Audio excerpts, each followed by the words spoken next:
Hello, guys. Hey, Hello. Philip. Good to see you. Good to see David. We have our special guest, David, today. So I'm glad that we're not alone today, Philip. Why don't you go ahead and let the people who are watching us know who David is and how he fits into the whole conversation. Exactly. David, please introduce yourselves. Hello, guys. My name is David. I'm a Chief Operating Officer in Maoio Growth Marketing Agency. I specialize in SEO, PPC, content, and email marketing. And today's topic is going to be about content. Important. Content strategy, a content strategy, keeping it right, keeping it simple but effective. So I'm glad to have David here. And he'll be able to add some insights to what we're going to be talking about today, right, Philip? So it's going to be an interesting combo. Yeah. So in terms of content strategy and the approach, David, please share your thoughts about the general challenges and misconceptions about the approach and the paradigm of creating a marketing strategy. Oh, you mean content strategy or the overall marketing strategy? Because overall marketing strategy is, well, no, massive. let's stick with the content strategy. Yeah, at this point, because we can go down the rabbit hole. We don't want to do that. Yeah, I think the most common misconception today about content is that everybody wants to read your stuff, you know. So you're like producing stuff because you think that everybody's going to read your stuff, you know. But yeah. Don't hurt their feelings, David. Don't hurt their feelings. yeah, because be gentle. Go ahead. Yeah, because first of all, you need authority, you need visibility to tell people, yeah, I'm here and I have something important on this topic to tell you. You know, that's the first thing. And secondly, it's like you need to think strategically what you want to talk about. What are people searching for? You know, what are their concerns? What are the queries? You know, and in that terms, you need to focus your efforts, your content efforts, to simply answer that user's query and to build your topical authority around that. You know, and that's where a lot of companies, a lot of freelancers, I would also say, make a very big mistake. You know, Philip, you want to add something on that? Yeah, practically the point is, I'm completely agreeing with you when you say the point is in building your social proof and authority, sharing exact triggers and solutions for potential challenges, struggles, and problems for clients, customers, prospects. And if you communicate the value, then you'll engage and you will be approached by their side simply to see how you can help them scale, help them grow, and at the end of line, support their endeavoring activities within setting the proper content strategy. Because also what I wanted to add, a lot of companies don't have the planned approach. It is everything being made ad hoc.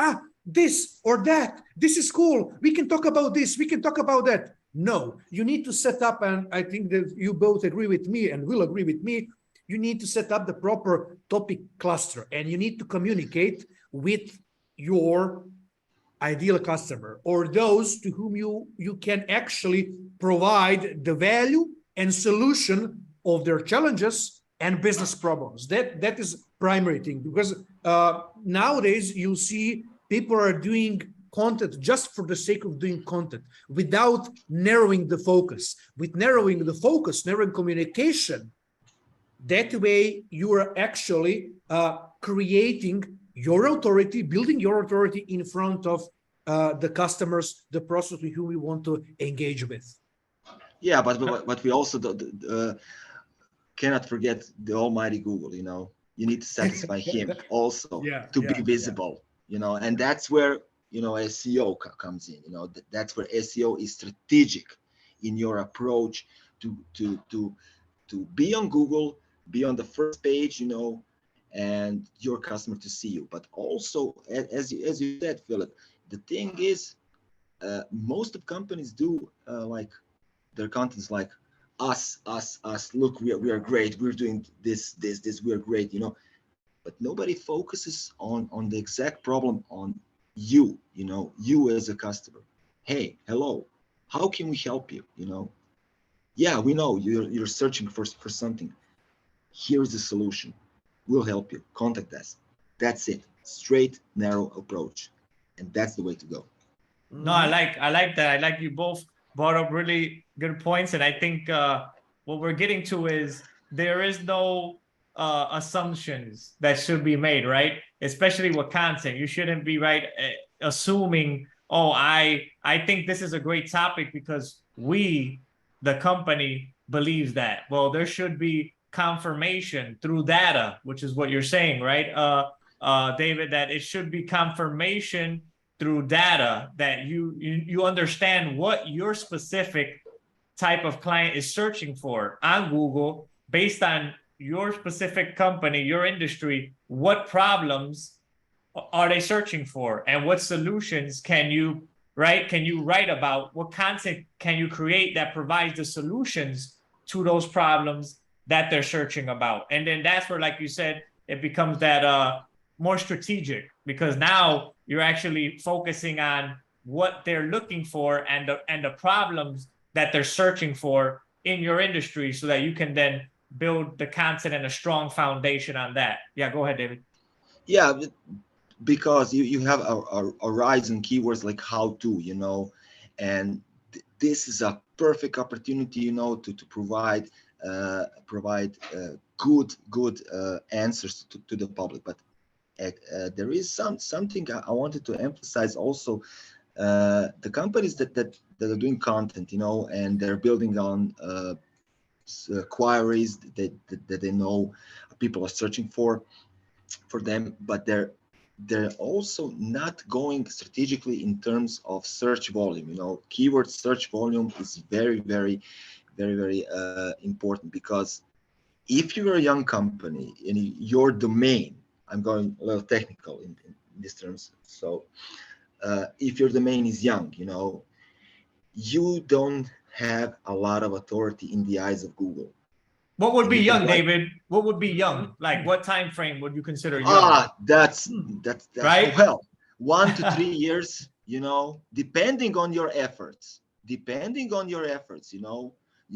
have a domain that's like a year old, which is in internet terms, it's very, very young. It's an infant, But if it has good content, shareable content, engaging content, Google will see that, because Google sees what people consume in terms of content. If they consume that content, if they engage with the content, Google will say, okay, that's informative for the user. Let's bump it up, And when you bump it up, you get a lot of traffic, etc., etc. Yeah. So basically, it's interesting because what's happening is that we have to remember as companies that Google is a company looking to provide the best solution for their client. And who is their client? Everybody who searches. Everybody who goes to the search bar is like Google's client. So what they're doing is they're trying to give that person the best results possible based on their search. And that's where I think you're saying, David, is you have to take into consideration search volume, the topics, all of that, so that you, in Google's eyes, you're providing the best type of content for that specific term, for that specific topic. And then Google sees that value. And even if you're a younger domain, if you're providing enough value, you're consistent, right? And you're on the right topics, it'll start bumping you up. It will start bumping you up, but you can't, as I said about the search volume, you cannot, when you do a keyword research and you have a beautiful keyword, it has a lot of search volumes, and you're like, oh yeah, let's go, let's build a content around that, and when you Google that keyword that you want to rank, you have a lot of competition, a lot of big sites, strong sites. So that's another mistake that people do. That they go for the high volume stuff because they think, okay, if I write a big article on a high volume keyword, This I'll is my rank. chance. This is my chance. Yeah, I'll rank. No. Yeah. You don't have authority. Go search. Go search a competition also. See what they rank also for what they rank. If you have an opportunity for something that you see it's a low quality content, use it and rank for that. And Google will see it also. Great. That's great advice there, David. Yep. So yeah, don't assume that high volume equals quality or a good strategy for your content creation or SEO strategy. It's not necessarily all the time the highest volume keyword is going to have, right, that opportunity. Sometimes it may happen, right? But like you said, a lot of times other companies look at that too. And like you said, they're looking to rank on those high volume keywords as well. So that makes it more competitive. Mm-hmm. Yeah, but you also must understand one thing. There is it also, well, it depends on the business, on the verticals, on the business verticals, because in some business you can go online and see, okay, I have competition, but the competition is very slow. It doesn't invest in content. It doesn't invest in SEO.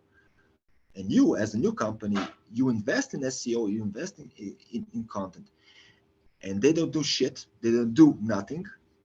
You will rank. Yeah, because Google will see that. Yeah. I would also just add on one thing, which I think that could be generally valuable for the audience and people, is the fact that the approach nowadays, no matter the specific business niche, is slightly different in changing in terms of paradigm shift. Practically now, companies are, no matter the niche, becoming also the media company, with adequate content creation being out there that is relevant. Why? Because the nowadays currency, which has a parking spot number one, is attention. So that is the game in which all of us need to play in. What are your thoughts, guys, about that? Yeah, you mean attention, like an attention span? Yeah. Through the content creation, the strategy, and being out there on multiple platforms in terms of the presentation and everything. Yeah. Now we're going broad, because what we talked about now is only written content, till now we're talking about written content, but we mustn't forget that future generation, Gen Z, they're not consuming the content like we do, like millennials do, in written. They consume it through videos. So aside our personal opinions about that, aside, put it aside, but video is a great way, that you can push your content like we do. We record our sessions, we record our podcast, and then we do a write-up, so everybody is fulfilled. You can watch it, you can read it, you can everything, and that's, well, it is a long-term game, but in the end you will be rewarded. Wow, that's a nice one. Yeah, David. I mean, I like it because you're right. You have to be able to have a diversity of content to be able to grab, like Filip says, that attention in a lot of different areas, because not everybody consumes the same, is what you just said, right? Depending on which generation, how you grew up, right? For example, I'm a type, I like to read a lot. I watch videos, but I actually read a lot, and I actually like to buy like physical copies of things like books and etc. Some people don't even bother to buy books anymore, original copies. It's just like, oh, everything is digital. I'll get it online, or I'll hear a podcast, or right. I'm not even going to watch a video. I'll just take advantage while I'm driving somewhere or while I'm doing something, and I'll hear a podcast. So now there's so many different ways to consume content. You're getting more options that you can choose from. So that means you have to understand who your ideal target audience is even more, and how they consume, right? Which generation are they from, right? Is the majority, like you said, a younger generation that is going to be more video focused, or is the target audience maybe a mix? And then you have to see, well, your content strategy has to be aligned to that, right? Yeah, I'll give you a perfect example from our client in Slovenia. You know, they're a school for kids for drawing. You know, and our content strategy was like, okay, because the kids are underage, they're not paid users. They're not the one that they're paying. Their parents are paying. You know, but kids are also decision makers in this type of conversions, you know, because we need to do a double approach.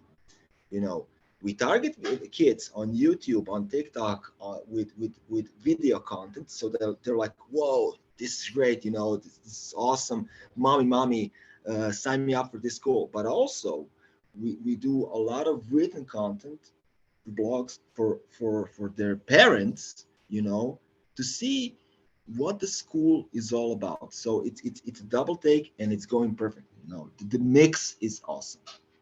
Well, that's a great example. I don't know what you think, Philip, but I like that example because you're having like two different types of decision makers. Yeah.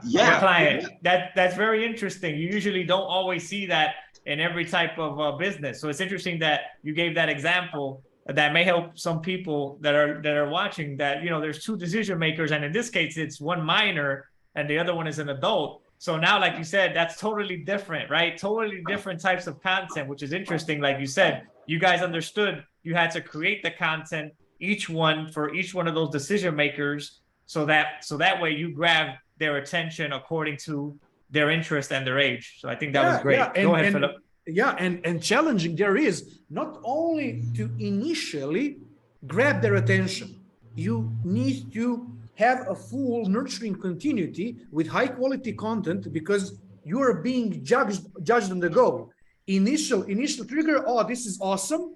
Child approves, parents approve. After that, both children and parents are approving on the go in terms of quality, the engagement, and everything. So it is very demanding in terms of continuity and being on top of the game continuously. And that is also the reason why it's so interesting as a project, because it's not hit and run type of style and the approach. Something is close, we are pushing forward, and that is done deal. No, you need to be on top of the game continuously, grabbing the attention, giving the value continuously to the audience, to your clients and prospects, and that's it. That is the reason why.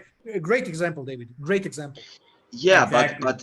but in terms of content creation, as we progress, you know, as a society, unfortunately, the attention span is getting lower. The bar is setting lower, and it's harder for content creation to grab the attention on the start, you know, because the attention spans, like now it's like what, 3 seconds? It's crazy. Yeah, seconds, it's, you know, real low, so ridiculously low. Yeah, ridiculously low, you know. And but that's why is that? That's totally another topic. I'm not going to go there, you know, because it's challenging for content creators to provide such content to grab the attention in the first 3 or 4 seconds, you know. And I applaud those guys, you know, who are doing the job. Yeah. And that's why people should, right? If you're not doing content yet, or you haven't got a content strategy like really cemented, that should be something, even if a company, right, they feel like they're in a comfortable position, or they've been in the game for a while and they don't think they've needed content so far. That's a different conversation. But I think it doesn't matter if you're a newer company or an older company. Like you said, David, content is important. And as time goes on, more things become digital, more focus goes towards digital aspect of things, the newer generation more focused on digital, then like you said, the attention span becomes smaller, which means you should start as soon as you can to get that content rolling so you can start to find out what works, what doesn't. And I think that's at the end. Why don't we sum it up, right? Because we're finishing it up, David. Why don't you let us know? Let's just, for everybody's listening, the last couple of points. So you could summarize real nicely what we spoke about on this video. How about you give us like in 3 to 4 main points of content strategy of what we've spoken about so far, so that people will leave with something valuable so they can start to take action with. Yeah. Yeah, the golden nuggets. Yeah. Okay, the golden nuggets. Know your audience. First and foremost, know your audience. Research your competition. Always be A/B testing, and if needed, diversify your content and the channels you're going to push them on. There we go. Short and sweet. Like it, David. I appreciate you. It was a pleasure, guys. Thanks for your time and catching up soon. Take care, guys. See you in the next one. Bye. Bye-bye.